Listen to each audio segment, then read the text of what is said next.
Thanks for joining us on Plus TV Africa. My name is Felicity Ezewike. The Benue State Governor, Samuel Ortom, has announced his defection from All Progressive Congress APC to the People's Democratic Party PDP. He made the announcement at a meeting with elected local government chairmen and councillors on Wednesday at the Government House, Makurdi, hours after protesting youths barred him from travelling to Abuja to attend the APC reconciliation meeting. The announcement brings to an end months of speculation that the governor will return to the PDP as a result of his disagreement with leaders of the party in Benue and at the national level.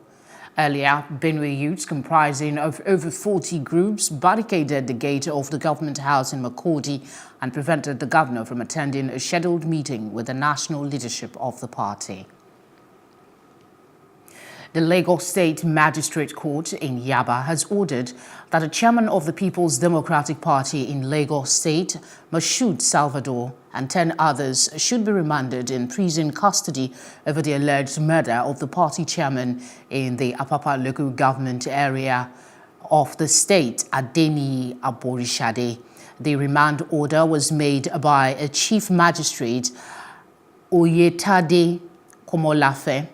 The police told the magistrate that Aborishade was murdered last Saturday, July 21, during the PDP's visitation meeting that held at Igboshuku village, at Tiosa local government area. Those charged along with Salvador were Rotimi Kujore, Fatai Adele, Amos Fawole, Victoria Falowo, Orokpo Isaac, Mohammed Babangida, Ugochukwu Uwoke, amongst others. The arraigned, however, pleaded not guilty to the 2 counts pressed against them.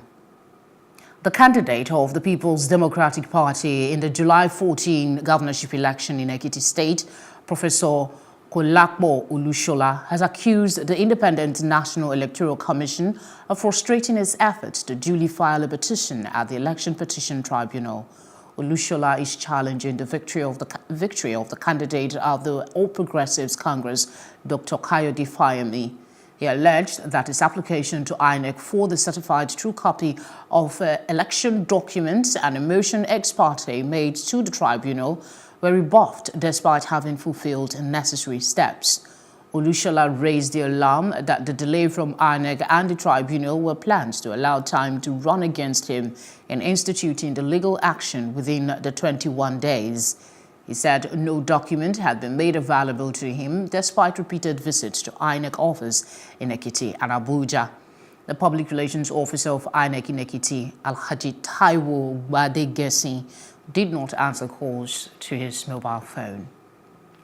With just 7 months to go before the 2019 general elections in Nigeria, permanent voter card PVC registration has intensified, and there are growing concerns around the process of acquiring the PVC.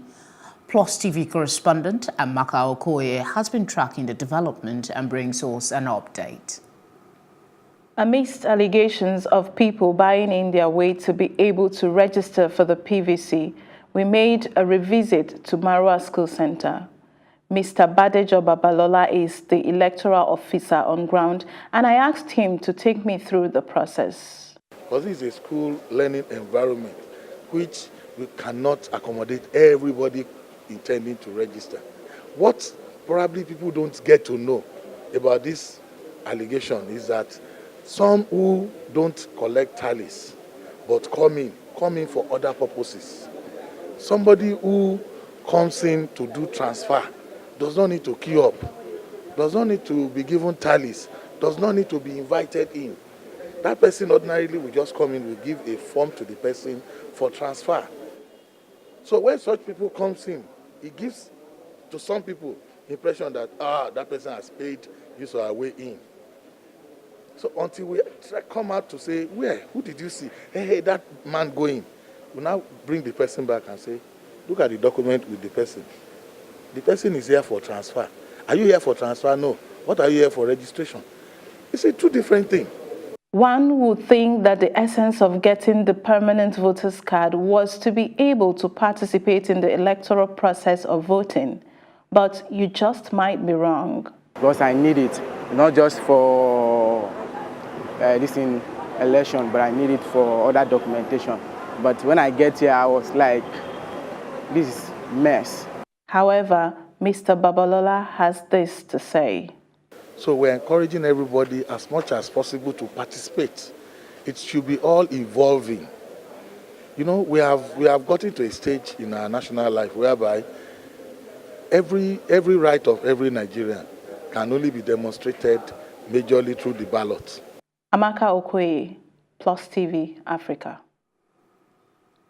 President Muhammadu Buhari today swore in former Inspector General of Police, Mr. Lulu Smith, as chairman of the Police Service Commission.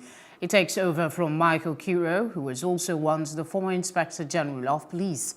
The president performed the ceremony shortly before this week's meeting of the Federal Executive Council was due to commence. Also sworn in was Festus Okoye as a National Electoral Commissioner of the Independent National Electoral Commission, representing Southeast.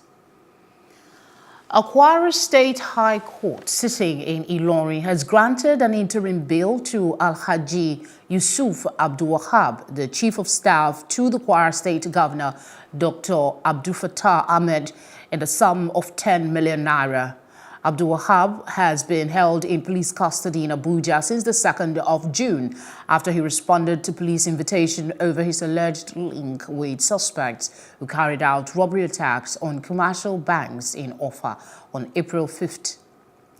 Honorable Justice M.O. Adewara granted the bail upon carefully considering the oral application for bail made on behalf of the governor's aide by his counsel.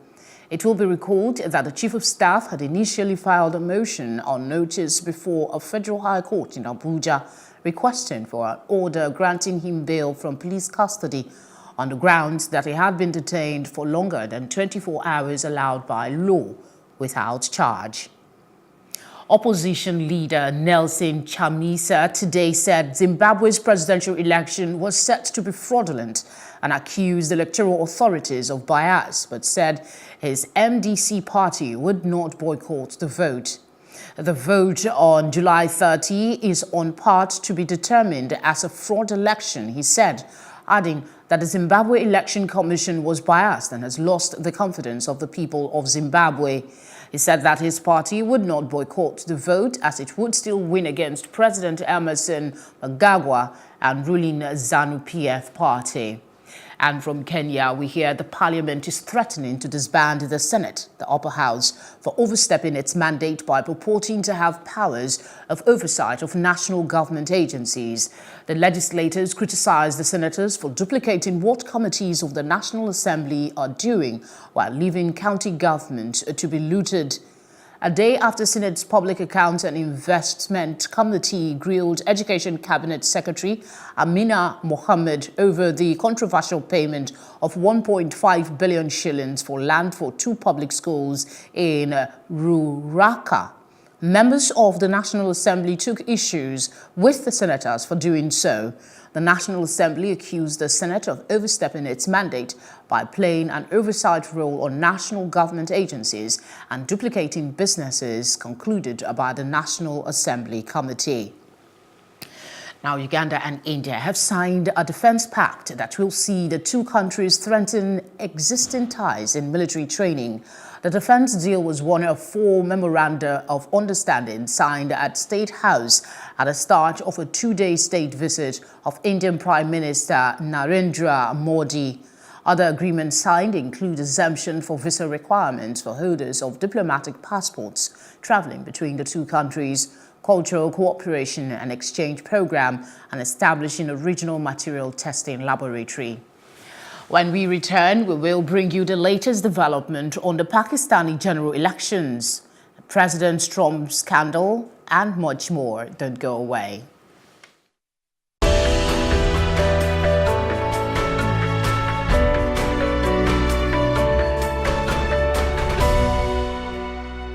Violence has erupted as millions head to the polls in Pakistan. At least 31 people have been killed in a bomb blast in the city of Qatar. Elsewhere, minor blasts and clashes between party workers left several injured and 2 dead. voters are deciding between the parties of the former cricket star Imran Khan and the disgraced former Prime Minister Nawaz Sharif. But the campaign has been overshadowed by concerns of fraud and violence. The Human Rights Commission of Pakistan says there have been blatant attempts to manipulate the polls. A recorded conversation between Donald Trump and his long-term personal lawyer, Michael Cohen, has emerged, revealing that the pair discussed purchasing the right to a former Playboy model story of an alleged affair between her and Trump. The tape, which was made 2 months before the 2016 presidential election, purports to reveal a conversation about buying model Karen McDougall's story of an alleged affair, which she claims occurred in 2006, just a few months after the birth of the U.S. president's youngest son, Barron. Trump denies the affair ever happened, and his campaign had said he knew nothing about the payment. The Islamic State group today claimed responsibility for a weekend shooting that killed 2 people in Canada's Toronto. The group's propaganda agency, Amaq, said the attacker was one of the soldiers of the Islamic State. Faisal Hussein, who is 29 years old, killed an 18-year-old woman and a 10-year-old girl in the shooting rampage on a Toronto street on Sunday evening. Canadian police have said he was found dead near the scene of the shooting after an exchange of gunfire with police. An Indonesian Christian has been sentenced to 4 years in prison for a Facebook post that likened the Prophet Muhammad to a pig in the latest conviction on the controversial hate speech law. Dozens of Islamic hardliners cheered as the court in Sumatra ruled that Martinus Gulo was hostile towards Muslims in his post, which also said Muhammad sanctioned bestiality. The Medan District Court on Tuesday ordered the 21-year-old university student to pay a fine of 1 billion rupiah, equivalent of $70,000, or spend an additional 6 months in jail. Gulo was convicted under Indonesia's Electronic Information and Transactions Law, which makes it a crime to spread hatred or animosity against an individual or group based on their race or religion. We'll bring you business reports after this break. To stay with us.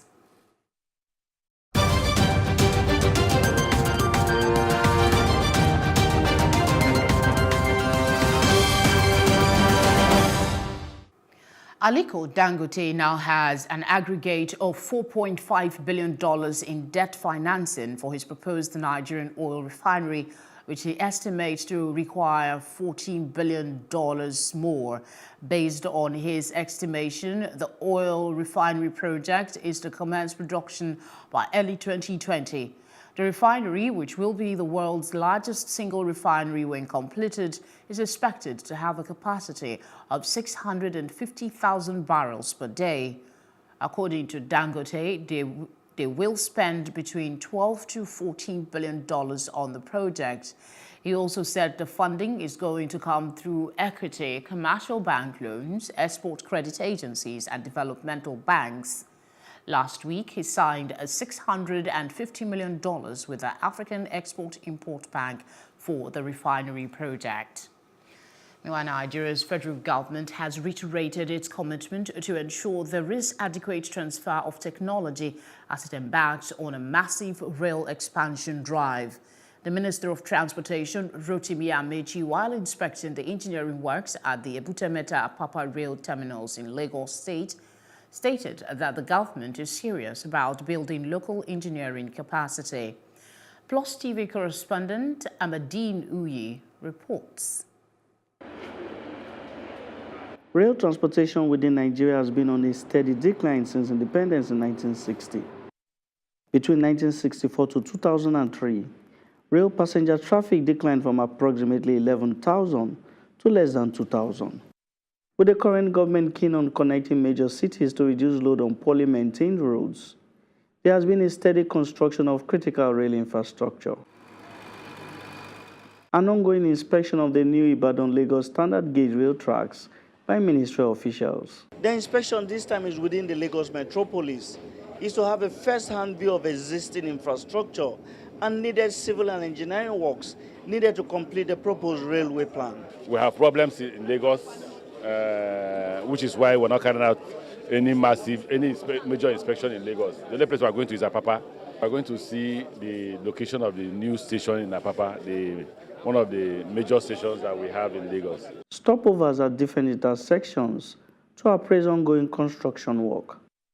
Available footage shows that debris have taken over many portions of the tracks, with shanties on others. We are actually at the Apapa train station where the rail tracks terminate. Now, if you look at this coach behind me, you realize that it's looking like a graveyard for dead coaches. Now, from the Butameta axis at the Butameta train station to this axis at the Apapa train station is about 7.5 kilometers.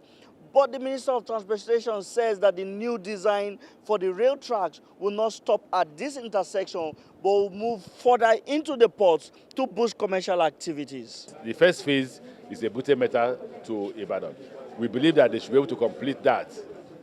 We also believe that they should also be able to complete Apapa to the seaport. But even if they don't complete Apapa to the seaport, we can go ahead and begin commercial activities from Butameta to Ibadan. The minister is expecting a bigger station that will have where you put your goods, and that's what he's saying. So the design for the track will not change because the platform remains the same. Moving the station is just moving back and having more warehousing and more waiting rooms.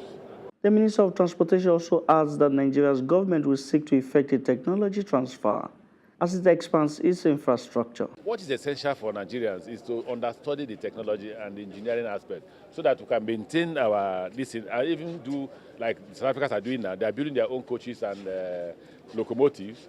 And the same with Indonesia. We are going to import locomotives and coaches from Indonesia. Why shouldn't we, in the next 10, 15 years, also build our own coaches and locomotives? Essential to it is. Expectations are high that a modernized rail network will boost total freight of goods within the country and the West African sub-region. It is also believed that West Africa's poor 1% freight rating, the lowest according to the Africa Development Bank, is said to change in the coming months. Amadine Uyi, Plus TV Africa. Still ahead on Plus TV News is our roundup on entertainment and sports. We're back in a moment. Stay with us.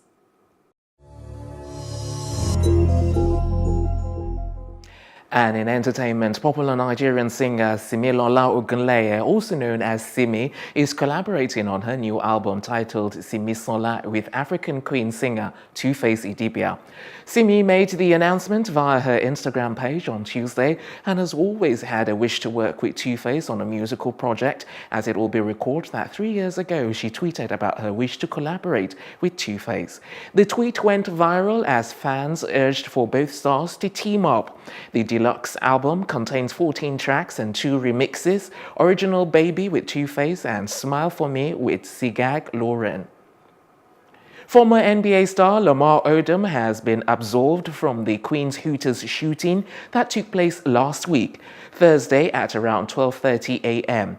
Odom was at the Fresh Meadows Place eatery when members of his group got into a dispute with another group. Police say witnesses saw a man from the other group pull out a gun and fire shots into the air before absconding from the scene. Police reports confirmed that no one was shot, and it did not appear that Odom was the target, nor was he involved in the earlier altercation. The incident comes days after Odom declared on social media that he's relocating to China. He formally separated ties with Khloe Kardashian after 7 years of marriage at the end of 2016. Lead singer of 90s US band Color Me Bad, Brian Abrahams, has been arrested for attempted assault after shoving his bandmate Mark Calderon to the ground on stage after a performance. The performance was at Del Lago Casino in New York and is part of a 17-date tour across America and Canada. Police have described the push as attempted assault in the 3rd degree and listed as a Class B misdemeanor. Following the episode, Calderon was taken to the hospital for neck and back pain treatment. He has, however, been discharged. Adams has been arrested and detained at the Seneca County Jail on a $2,000 bond and will appear in court later this month. And that's it on entertainment. The very best in sports right after this.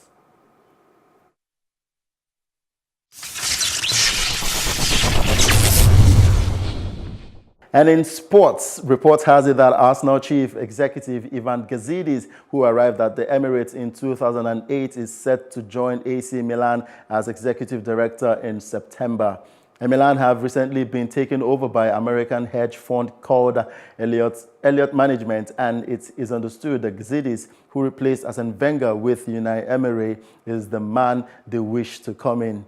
And for Gazidis, he is currently in Singapore with the squad for their pre-season tour. And this could spell further disruption at board level for Arsenal, with Alisher Usmanov allegedly exploring the sale of his 30% stake in the club to majority shareholder Stan Kroenke. And the Russian billionaire had hoped to buy the club from Kroenke, but the US sports mogul has refused to engage in takeover talks. Having grown frustrated, Kroenke is unwilling to sell at any price. Usmanov is reportedly ready to sell his stake in the Premier League club. And Norwich City have signed Netherlands international goalkeeper Tim Krul on a 2-year deal following his departure from Brighton and Hove Albion. And the 30-year-old was a free agent after leaving the Amex Stadium, where he played just 5 first-team games after joining from Newcastle United in August 2017. And Krul, who made 184 appearances for the Magpies over 11 years, fills the gap left by loanee Angus Gunn's exit. And in Formula One, the former chief executive of carmaker Fiat Chrysler, Sergio Marchionne, has died in hospital in Zurich, aged 66. And Mr. Marchionne was replaced 4 days ago when his health worsened following complications from surgery on his right shoulder. He had led the combined company for more than a decade and planned to step down next year. And Mr. Marchionne has been succeeded by Briton Mike Manley, head of Italian-American firm's Jeep division. And that's it on Sport Update on Plus TV Africa. I am Udoka Njoko. Thanks, Udoka. And that's our roundup of events. We'll be back later with more stories making the headlines. Do join us again. I am Felicity Ezewike. Do have a great day.